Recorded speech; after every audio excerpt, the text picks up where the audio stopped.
بسم اللہ الرحمن الرحیم۔ ہمارا آج کا سبق ہے دعا کی اہمیت و فضیلت، صفحہ نمبر 17 پہ۔ سب سے پہلے تو بچے آپ لوگوں کے لیے دعا کا معنی جاننا ضروری ہے۔ دعا عربی زبان میں پکارنے اور مانگنے کو کہتے ہیں۔ اصطلاح میں دعا اس اچھی آرزو کا نام ہے جو اللہ تعالیٰ سے مانگی جائے۔ اصطلاح مطلب عام طور پر آرزو میننگ ہے خواہش۔ عربی زبان میں کسی کو پکارنا ضرورت کے وقت یا کسی سے کچھ مانگنا اس کو دعا کہتے ہیں، جبکہ عام طور پر مرادی معنی اس سے یہ لیا جاتا ہے کہ ہر وہ اچھی آرزو مطلب خواہش جو ہم اللہ تعالیٰ سے مانگتے ہیں اس کو دعا کہتے ہیں۔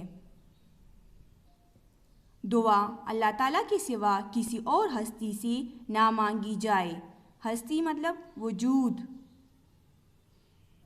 دعا اللہ تعالیٰ کے سوا کسی اور سے مانگنی جائز نہیں ہے، کیونکہ اللہ تعالیٰ ہمارا خالق ہے، اسی نے ہم سب کو پیدا کیا ہے، وہی ہمیں رزق دیتا ہے، وہی ہماری تمام ضرورتوں کو پوری کرتا ہے۔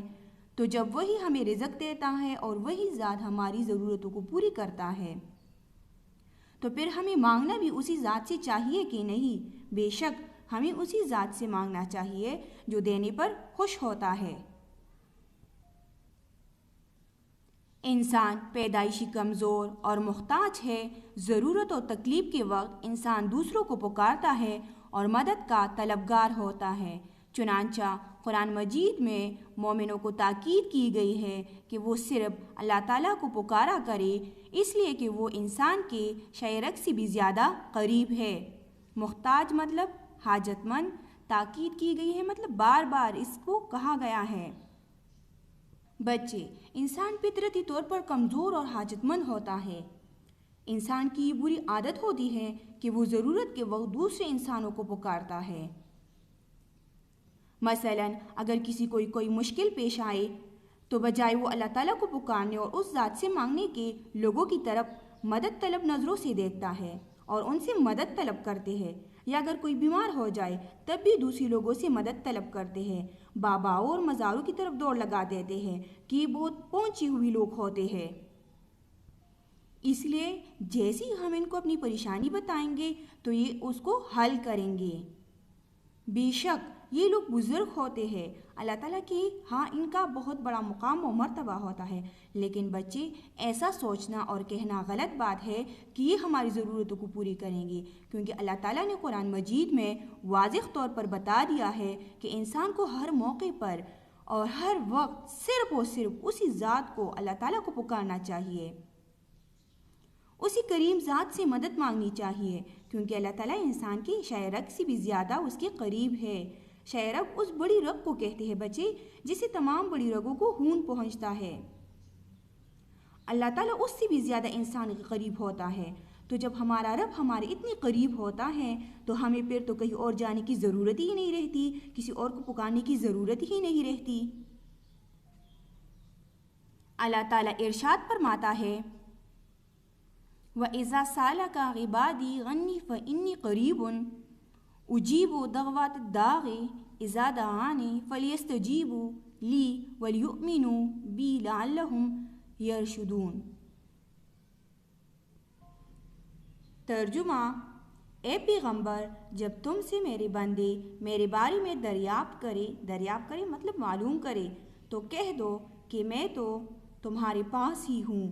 جب کوئی پکارنے والا مجھے پکارتا ہے تو میں اس کی دعا قبول کرتا ہوں، تو ان کو چاہیے کہ میرے حکموں کو مانے اور مجھ پر ایمان لائے تاکہ نیک رستہ پائے۔